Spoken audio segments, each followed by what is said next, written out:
नमस्कार दोस्तों, स्वागत है आप सभी का हमारे YouTube चैनल इंजीनियरिंग हैक्स पे। हम लोग फिर से हाजिर हैं आप लोगों के सामने एक नई वीडियो के साथ। जैसा कि आप लोग जानते हो कि अभी आपकी ऑटोकैड की 3D की ट्यूटोरियल सीरीज स्टार्ट हो गई है। इससे पहले वाली वीडियो में हमने ऑटोकैड के 3D के बेसिक्स टूल्स के बारे में जान लिया था। आज की इस वीडियो में हम बात करेंगे कि कैसे अपने 2D प्लान को 3D में कन्वर्ट किया जाता है। तो चलिए स्टार्ट करते हैं। अभी हमारे सामने स्क्रीन पर एक 2D प्लान है। इस 2D प्लान को किस तरीके से आपको 3D में कन्वर्ट करना है, वही चीज़ आज हम सीखेंगे। मैंने आप लोगों को सब इससे पहली वीडियो में इन सभी में से कुछ बेसिक टूल्स के बारे में बता दिया था। आपके सिर्फ 3 टूल रह गए हैं, रिवॉल्व, लोफ्ट और स्वीप, जिसको हम बाद में करेंगे। आज हम अपने इस प्लान के अंदर वॉल को क्रिएट करेंगे, अपने डोर और विंडो को बनाएंगे। ये देखेंगे कि इनको किस तरीके से बनाया जाता है। तो सबसे पहला काम होगा आपको वॉल को क्रिएट करने का। वॉल को क्रिएट करने के लिए मैंने आपको प्रीवियस वीडियो में बताया था कि आपको अपने इस ऑप्शन में जा कर के यहाँ पे यूज़ करना पड़ेगा पॉलीसॉलिड। पॉलीसॉलिड के यूज़ से ही आप लोगों को वॉल का क्रिएशन करना है। तो वॉल क्रिएट करने के लिए आपको सबसे पहले अपनी पॉलीसॉलिड की कमांड को एक्टिवेट कर लेना है।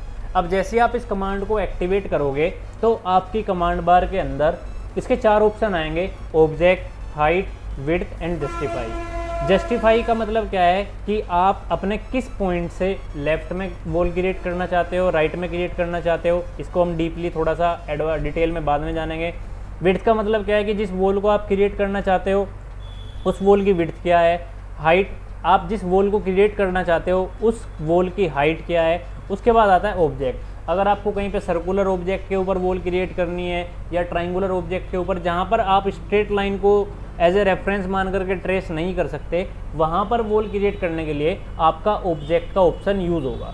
तो सबसे पहले भी हम यूज़ करेंगे अपने हाइट ऑप्शन को और विड्थ ऑप्शन को। सबसे पहले आप लोगों ने हाइट पे क्लिक किया और यहाँ पर अपने वॉल की हाइट बता दी कि मुझे वॉल की हाइट चाहिए 11 फीट। अब जैसे कि आप लोग जानते हो कि नॉर्मली जो आपके घर होते हैं, घरों के अंदर जो वॉल की हाइट होती है वो लगभग 10 से 11 फीट होती है। तो उसी हाइट को रेफरेंस मान करके मैंने अपनी वॉल की हाइट ले ली 11 फीट।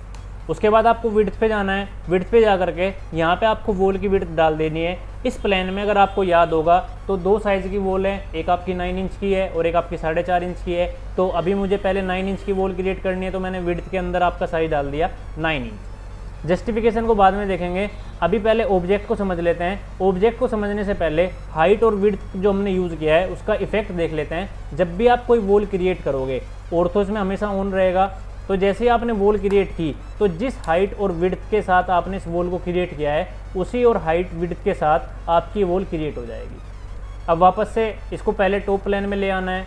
अब बात करते हैं ऑब्जेक्ट की। अगर मेरे पास कोई सर्कुलर ऑब्जेक्ट है, अब इस सर्कुलर ऑब्जेक्ट को मैं अपने कर्सर से तो ट्रेस कर नहीं पाऊंगा। अगर यहाँ पर आपको कोई सर्कुलर वॉल क्रिएट करनी है तो उसके लिए आपको पॉलीसॉलिड में जाना पड़ेगा। बार बार आपको हाइट और विड्थ चेंज नहीं करनी है। आप अपनी इस कमांड बार में यहाँ पर पढ़ सकते हो कि आपकी हाइट कितना है, 11 फीट है, और विड्थ कितना है, 9 इंच है। अब आपको सिंपली ऑब्जेक्ट पे क्लिक करना है। ऑब्जेक्ट पे क्लिक करने के बाद जैसे ही आप अपने सर्कुलर ऑब्जेक्ट को सिलेक्ट करोगे, आपकी एक सर्कुलर वॉल इस तरीके से क्रिएट हो जाएगी। तो आपको हाइट भी समझ में आ गया, विड्थ भी समझ में आ गया, ऑब्जेक्ट भी समझ में आ गया। अब बात करते हैं अपने जस्टिफिकेशन के बारे में। तो जस्टिफिकेशन का क्या मतलब है, अभी आप लोग जब अपने प्लान को ट्रेस करने के लिए जाओगे तो ट्रेस करने के लिए आपको किसी एक पॉइंट पे क्लिक करना पड़ेगा। अब उस पॉइंट पे जब आप क्लिक करोगे तो उस पॉइंट से आपकी वॉल आउटर साइड बनेगी या इनर साइड बनेगी, या वो पॉइंट आपके वॉल के सेंटर पॉइंट में क्लिक होगा। इन्हीं चीज़ों को जस्टिफाई करने के लिए यूज़ किया जाता है जस्टिफाई। आप जस्टिफाई पे क्लिक करोगे, अभी जस्टिफाई में जो आपका ऑप्शन सेलेक्ट है वो है सेंटर। ये जो सिंबल के बीच में आपका लिखा हुआ है सेंटर, इसका मतलब क्या है कि आपका सेंटर एक्टिवेट है।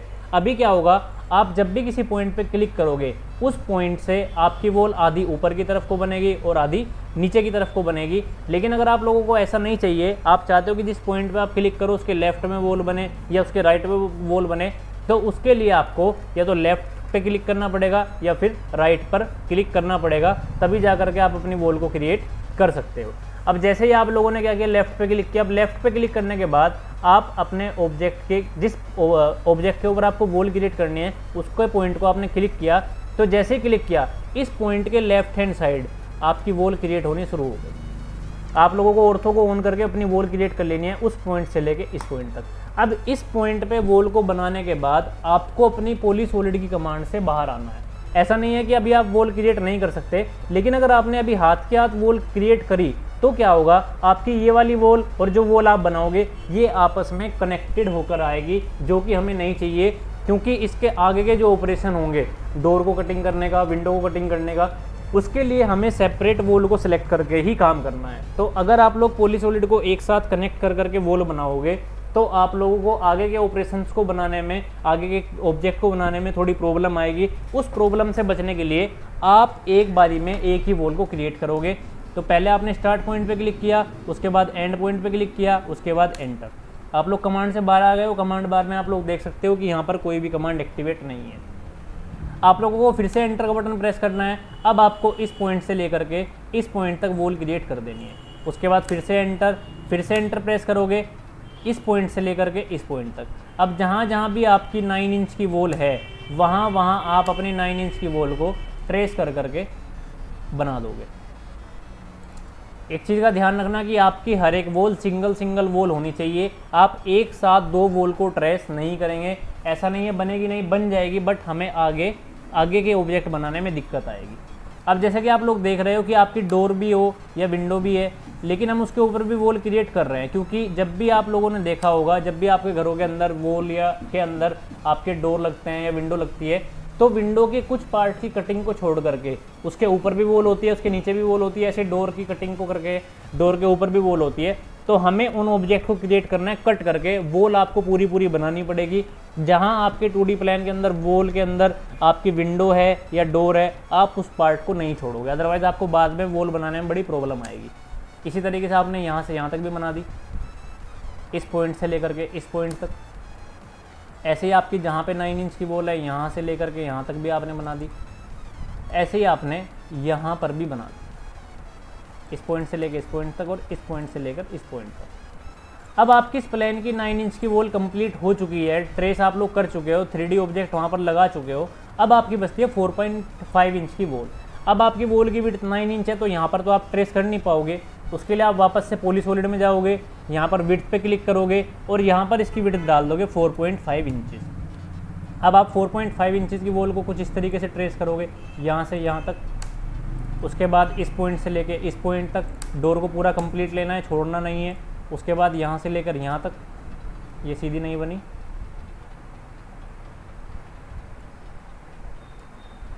इस पॉइंट से लेकर के इस पॉइंट तक। उसके बाद इस पॉइंट से लेकर के इस पॉइंट तक, और ये लास्ट वॉल आपकी बची यहाँ से लेकर के यहाँ तक। तो ये आपके प्लान के अंदर सारी की सारी वॉल ट्रेस हो चुकी है। अब आप शिफ्ट और माउस के मिडिल बटन के साथ अपने प्लेन को अपने रोटेट करोगे तो आपको आपका ऑब्जेक्ट 3D में नज़र आना शुरू हो जाएगा। आपके इस प्लान के अंदर जितने भी 2D ऑब्जेक्ट थे, जितनी भी वॉल्स थी, वो 3D में कन्वर्ट हो चुकी है। आई होप आप लोगों को यहाँ तक समझ में आ चुका होगा। अब नेक्स्ट स्टेप हमारा जो होगा वो आपके डोर की और विंडो की कटिंग कर करके उस जगह पे किस तरीके से डोर को लगाया जाता है वो बताया जाएगा। तो चलिए चलते हैं। अब सबसे पहले लेते हैं हम अपने टॉप व्यू को। टॉप व्यू में लेने के बाद आपको अपने वायर फ्रेम में कन्वर्ट कर देना है, जिससे आपको आपकी वॉल का अंदर आपकी विंडो का और आपके डोर का रेफरेंस पता चलता रहे कि कहाँ पे आपका कौन सा डोर लगा हुआ है। अब सबसे पहले हम बात करते हैं इस वॉल के ऊपर लगे हुए इस डोर की। हम सबसे पहले क्या काम करेंगे, जो आपका मेन गेट है उस मेन गेट की कटिंग करेंगे। तो आपको सिंपली अपने उन दोनों डोर को जिसकी कटिंग करनी है और अपने 3D ऑब्जेक्ट को सिलेक्ट कर लेना है जिसके अंदर आपको कटिंग करनी है।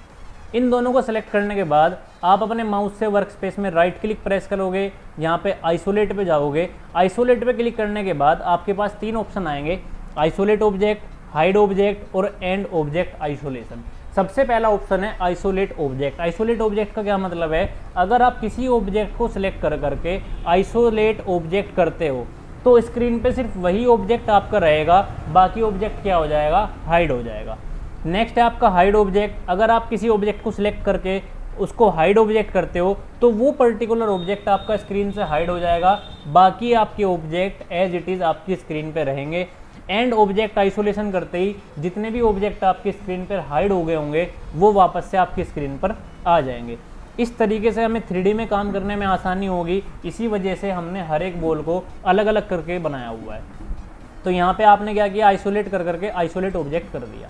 इससे क्या हुआ, जिन रेफरेंस को डोर को लेकर के आपने सेलेक्ट किया था, अपनी वॉल को सिलेक्ट किया था, सिर्फ वही आपकी स्क्रीन पर है, बाकी सभी ऑब्जेक्ट आपके क्या हो चुके हैं, गायब हो चुके हैं। आप आइसोमेट्रिक पर सिलेक्ट करके अपने 3D ऑब्जेक्ट को सॉलिड में देख सकते हो, और साथ ही साथ यहाँ पे 2D ऑब्जेक्ट भी है, जिससे हमें पता चलता रहेगा कि हमें कहाँ पर डोर लगाना है, कहाँ पर कटिंग करनी है। तो चलिए चलते हैं इसके टॉप व्यू में। अब आपके सामने एक वॉल है और आपके सामने एक डोर है, इस डोर की कटिंग करनी है। ये आपको समझने की चीज़ है, ये सबसे इंपॉर्टेंट चीज़ है। अगर आपको एक बारी में समझ आ गई तो आप किसी भी डोर की और किसी भी विंडो की कटिंग आप कर सकते हो। जैसा कि आप लोगों को ऑटोकैड के 2D में बताया गया था कि ऑटोकैड की 3D कहीं भी यूज़ नहीं होती है। आप इसको इतना भी ज़्यादा प्रैक्टिस नहीं करोगे कि आप इसकी वजह से अपने 2D को भूल जाओ, क्योंकि आपका जितना भी काम होगा डिज़ाइनिंग का ऑटोकैड में वो 2D के ऊपर ही होगा। ऑटोकैड की 3D को सीखने का फ़ायदा ये होगा कि जब भी आप लोग अपने किसी 3D सॉफ्टवेयर को सीखने के लिए जाओगे तो आपको आसानी रहेगी, आप फास्ट ट्रैक पे उस चीज़ को सीख सकते हो, समझ सकते हो, आपको व्यूज़ की नॉलेज हो जाएगी, आपको विजुअल स्टाइल की नॉलेज हो जाएगी, तो आपको आसानी होगी अपने 3D सॉफ्टवेयर को सीखने के लिए।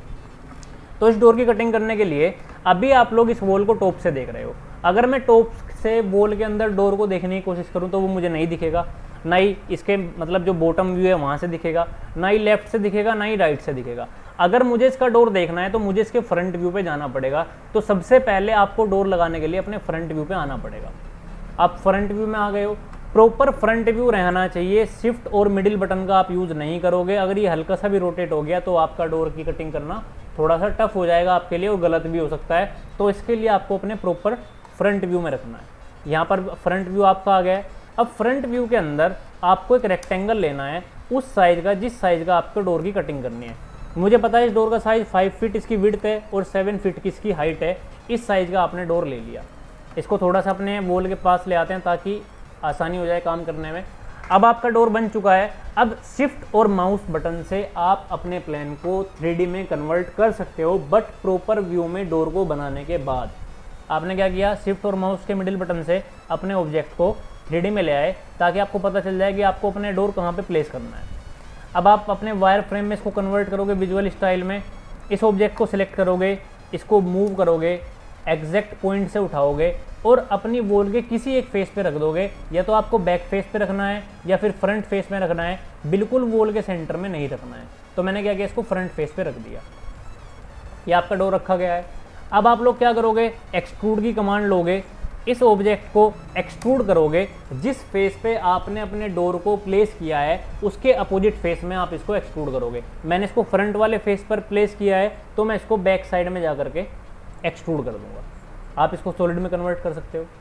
आपका ये ऑब्जेक्ट क्या हो गया है, प्लेस भी हो गया है और एक्सट्रूड भी हो गया है। अब आपको सबट्रैक्ट कमांड का यूज़ करना है। ये टूल मैंने आपको बता दिया था कि एक 3D ऑब्जेक्ट में से अगर दूसरा 3D ऑब्जेक्ट माइनस करना है तो आप सबट्रैक्ट का यूज़ करोगे। तो सबट्रैक्ट कमांड ली, आपने कहा मुझे इस वॉल में से एंटर माइनस करना है ये वाला डोर, एंटर। तो जैसे ही आपने ये वॉल के अंदर से डोर को सबट्रैक्ट किया, वहाँ पे आपकी एक डोर की कटिंग हो गई है। आई होप आप लोगों को समझ में आया होगा। अब आप वापस से अपने फ्रंट व्यू में जाएंगे। अब यहाँ पर आपको अपने डोर को प्लेस करना है। तो डोर को प्लेस करने के लिए आप लोगों को क्या करना पड़ेगा, अब आपको ये देखना पड़ेगा कि आपको सिंगल पैनल डोर लगाना है या डबल पैनल डोर लगाना है। तो जैसे आपने अपने रेक्टेंगल बनाया था डोर के साइज़ का, एक रेक्टेंगल फिर से बनाएंगे 5 फीट 7 फीट, ये बन गया। अब इसके अंदर आपको डबल पैनल डोर लगाना है, सिंगल पैनल डोर लगाना है, ये आपके ऊपर डिपेंड करता है। अभी मैं इसको क्या करता हूँ, डबल पैनल डोर बनाते हैं। तो डबल पैनल डोर बनाने के लिए आपने सबसे पहले एक ऑफसेट लिया 2.5 इंच का फ्रेम बनाने के लिए। ये बन गया आपका फ्रेम। उसके बाद आपने इसको एक्सप्लोड कर दिया एक सेंटर से। आपको जिस तरीके से फ्रेम बनाना आपको लगता है कि बनना चाहिए उस तरीके से आपको अपना फ्रेम बना लेना चाहिए।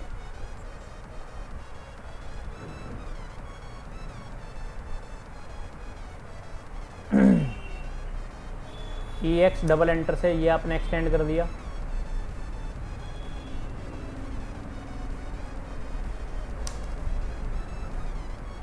और ये भी आपने एक्सटेंड कर दिया। उसके बाद TR डबल एंटर से ये कर दिया आपने ट्रिम। ये बन गया आपका फ्रेम। फ्रेम बन जाने के बाद आप लोगों को क्या करना है, लाइन कमांड लेकर के सेंटर में एक लाइन लगा देनी है इस तरीके से, और एक लाइन नीचे लगा देनी है ताकि आपकी बिल्कुल मार्किंग की लाइन हो जाए। TR डबल एंटर से आप लोग क्या करोगे, एक्स्ट्रा लाइनों को ट्रिम कर दोगे। TR double enter.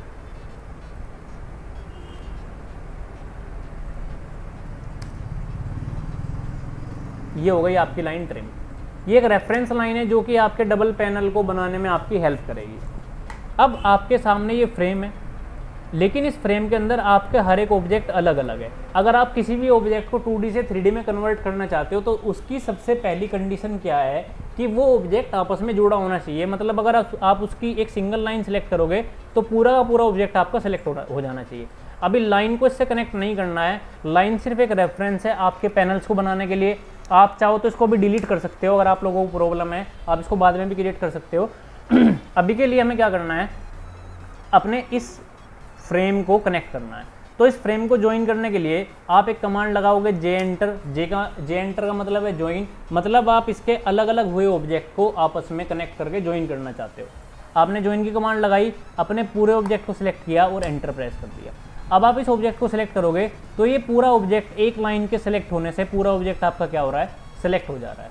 अब आप जैसे आपने पहले फ्रेम लगाने के लिए, अपने पैनल लगाने के लिए एक रेफरेंस लाइन लगाई थी, इस तरीके से आप रेफरेंस लाइन को फिर से लगा लोगे। बेस लाइन को डिलीट कर दो। अब यहाँ पे आपको 2 रेक्टेंगल लगाने हैं, इस पॉइंट से लेकर के इस पॉइंट तक, यहाँ तक, इस पॉइंट से लेकर के इस पॉइंट तक, यहाँ तक। ये आपके 2 रेक्टेंगल बन चुके हैं। ये दोनों रेक्टेंगल आपके फ्रेम का काम करेंगे, पैनल का काम करेंगे। अब आप चाहो तो अपनी सेंटर लाइन को डिलीट भी कर सकते हो सेलेक्ट करके। अब आप इसको 3D में ला सकते हो कुछ इस तरीके से। अब आपको इस फ्रेम को 3D में कन्वर्ट करना है, तो 3D में कन्वर्ट करने के लिए एक्सट्रूड कमांड लोगे, फ्रेम को सेलेक्ट करोगे, एंटर का बटन प्रेस करोगे और ये फ्रेम की जो थिकनेस है वो आप प्रोवाइड करोगे। फ्रेम की थिकनेस लगभग 6 इंच से लेके 8 इंच तक होती है, तो 6 इंच मैंने फ्रेम की विड्थ को प्रोवाइड कर दिया। ये बन गया आपका फ्रेम। उसके बाद आप फिर से एक्सट्रूड कमांड लोगे, अपने इस डोर के पैनल को सिलेक्ट करोगे, एंटर करोगे। आपका जो पैनल होता है उसकी थिकनेस लगभग 1-1.5-2 इंच के आसपास होती है, तो 2 इंच आपने इसकी थिकनेस डाल दी, ये हो गया। उसके बाद ऐसे ही एक्सट्रूड कमांड लोगे, इस ऑब्जेक्ट को सिलेक्ट करोगे, इसकी भी थिकनेस डाल दोगे 2 इंच। 2 फीट हो गई है। इसको थोड़ा सा चेंज करते हैं, एक्सट्रूड, इस ऑब्जेक्ट को गया एंटर और ये हो गया आपका 2 इंच। तो ये बन गया आपका डोर। अब इन पैनल को अगर आपको ओपन कर करके दिखाना है तो ओपन करने के लिए आपको एक बार प्रॉपर व्यू में आना पड़ेगा। प्रॉपर व्यू में आने के बाद अब आपको इन डोर्स को ओपन करना है। ओपन करने के लिए आपको रोटेट करना पड़ेगा। अब इस डोर को आपको बाहर की तरफ खोलना है, इस डोर को भी आपको बाहर की तरफ खोलना है, यानी कि इसको रोटेट करना है। तो इसको रोटेट करने के लिए आपको वापस से टॉप व्यू में जाना पड़ेगा। टॉप व्यू में जाने के बाद आपका जो फ्रेम है, इस फ्रेम को थोड़ी देर के लिए आप हटा दो। आपके पास सिर्फ पैनल होने चाहिए, उन्हीं पैनल का यूज़ करके आप अपने डोर के पैनल को रोटेट कर सकते हो। अब आपको रोटेट कमांड लेनी है, RO एंटर। अपने एक पैनल को सेलेक्ट कर लेना है इस तरीके से, एंटर। उसके मिड पॉइंट पे क्लिक करना है, इस वाले एंड पे, क्योंकि मुझे इस पॉइंट को फिक्स रखना है अपने फ्रेम के साथ, और अपने इस वाले जो फेस को है वो ओपन कर लेना है। तो आपने इसको सेलेक्ट किया, उसके बाद एंगल डाल दिया -30 डिग्री, जिससे कि 30 डिग्री इस डायरेक्शन में क्या हो गया, ओपन हो गया। क्योंकि मुझे डोर बाहर की तरफ खोलना था। ये वाली डायरेक्शन आपकी क्लॉकवाइज है, एंगल हमेशा एंटी क्लॉकवाइज डायरेक्शन में रोटेट करता है, तो इस डायरेक्शन में घुमाने के लिए आपने एंगल की वैल्यू डाली -30। इसी तरीके से आप फिर से रोटेट करोगे, इस पैनल को सेलेक्ट करोगे, एंटर का बटन प्रेस करोगे, इस पॉइंट को सेलेक्ट करोगे और इसको रोटेट कर दोगे 30 डिग्री पे, क्योंकि अब आपका इस वाले पॉइंट से वो एंटी क्लॉकवाइज डायरेक्शन में रोटेट हो रहा है। तो ये हो गया आपके पैनल। बीच की जो लाइन आपकी थी उसको आप हटा करके डिलीट कर सकते हो। ये आपका पैनल हो गया। ज़्यादा चाहो तो इसको थोड़ा ज़्यादा भी ओपन करके दिखा सकते हो, वो आपके ऊपर डिपेंड करता है, जितना भी दिखाना चाहो। ये पैनल ओपन हो जाने के बाद आपको वापस से इनको सेलेक्ट करना है। सेलेक्ट करने के बाद इनको यूनियन करके ज्वाइन कर देना है। अब इससे क्या होगा, अगर आप एक डोर को सिलेक्ट करोगे तो दूसरा डोर भी आपका सेलेक्ट हो जाएगा। तो यूनियन कमांड ली, इस ऑब्जेक्ट को सिलेक्ट किया, इस ऑब्जेक्ट को सिलेक्ट किया और एंटर। ये हो गए आपके दोनों यूनियन। इससे क्या होगा, आपको इसको प्लेस करने में आसानी होगी। अब आप लोग क्या करो, इसको मूव कर दो एंटर से, इस ऑब्जेक्ट को सिलेक्ट करो, एंटर, ये वाला पॉइंट उठाओ सेंटर पॉइंट, और अपने इस फ्रेम के सेंटर पे जा करके रख दो, बिल्कुल एग्जैक्टली सेंटर पॉइंट पे जा करके रख देना। तो ये हो गया आपका पैनल। सेंटर में नहीं आया तो उसको सेंटर में कर देते हैं।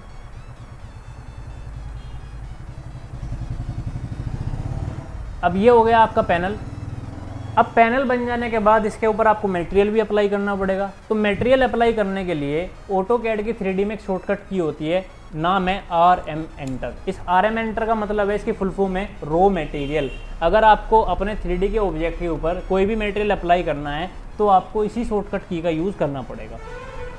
RM एंटर प्रेस करते ही आपकी स्क्रीन पे एक डायलॉग बॉक्स ओपन होगा। इस डायलॉग बॉक्स में आपके पास सभी तरीके मटेरियल आपको मिल जाएंगे। आपको सिर्फ सिंपली उस मटेरियल को उठाना है और अपने 3D ऑब्जेक्ट के ऊपर लगा देना है। इसको थोड़ा सा एक्सपेंड कर लेंगे हम ताकि सारे मटेरियल हमें अच्छे से दिखें। इसके अंदर आप होम में जाओगे, ऑटोडेस्क लाइब्रेरी में जाओगे, यहाँ पे आपको जितने भी मटेरियल हमारे कंस्ट्रक्शन में यूज़ होते हैं वो इजीली मिल जाएंगे। अभी मेरा जो डोर है वो वुडन होता है, तो मैंने वुडन को ओपन कर लिया।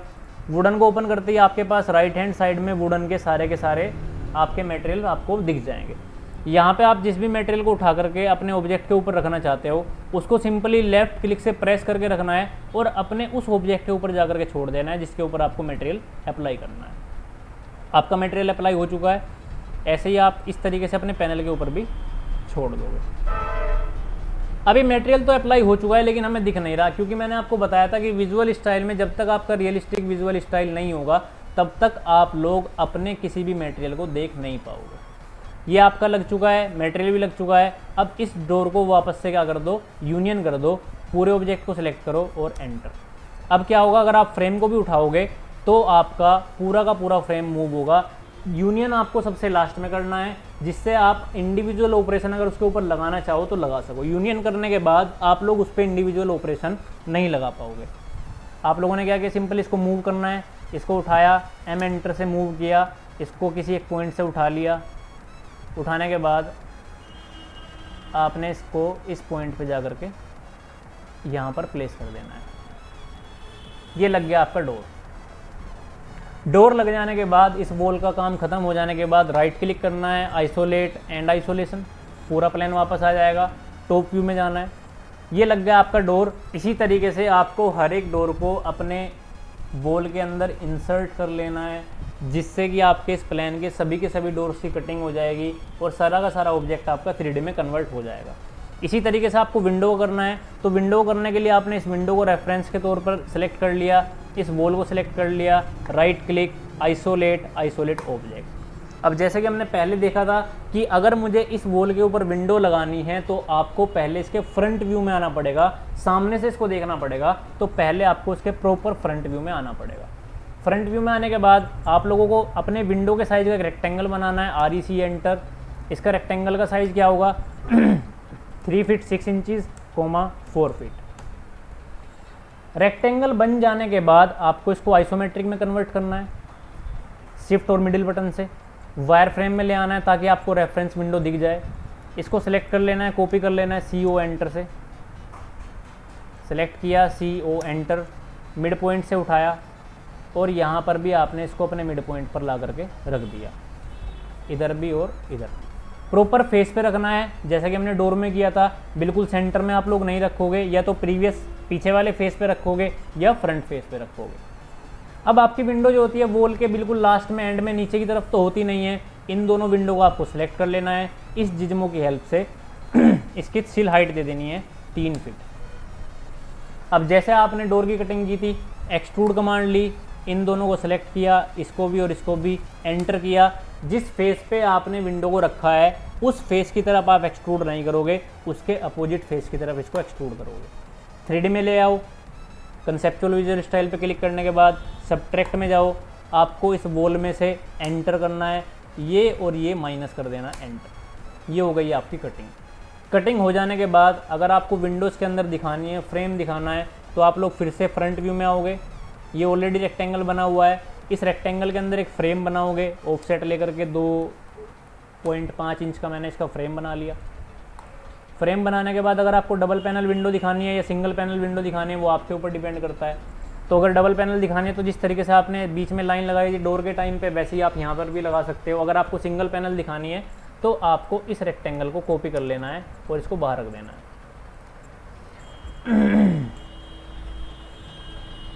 अब आपको क्या करना है, इस डोर के, इस विंडो के कटिंग करने के बाद इस विंडो को क्रिएट करना है। तो वापस से आप एक्सट्रूड कमांड में जाओगे, इस चीज़ को एक्सट्रूड करोगे फ्रेम के साइज़ के अकॉर्डिंग, यानी कि आपने ले लिया इसको 6 इंचज़।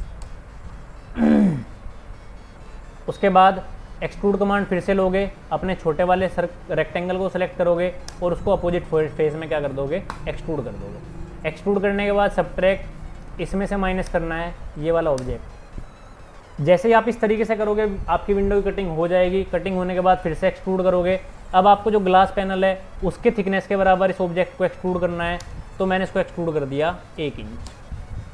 अब इसको ऊपर आपको मटेरियल लगाना है। मटेरियल लगाने के लिए RM एंटर। वुड पे गए, आपने वुड के लिए इसको थोड़ा साइड में किया, ये वाला प्रेस करके रखा और इसके ऊपर छोड़ दिया। विजुअल स्टाइल कंसेप्चुअल की जगह आपको रियलिस्टिक करना पड़ेगा, तभी जा करके आपको दिखेगा। उसके बाद आपको ग्लास में जाना है। ग्लास में जाने के बाद आपको जिस कलर का ग्लास अपने पैनल पे लगाना है उस कलर का ग्लास आप लगा सकते हो।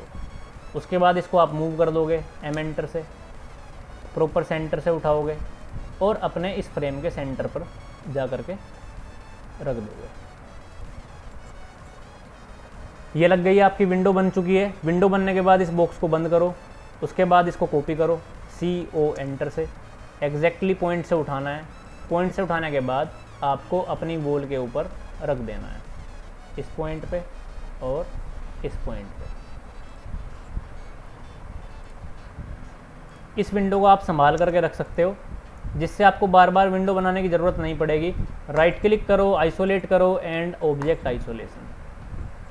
अब इस तरीके से अगर आपको इस फेस पे यहाँ पे विंडो लगानी है, यहाँ पे विंडो लगानी है, तो आप लोग लगा सकते हो। जो आपकी प्रीवियस विंडो थी उसी विंडो को आप लोग क्या करोगे, रोटेट करते रहोगे।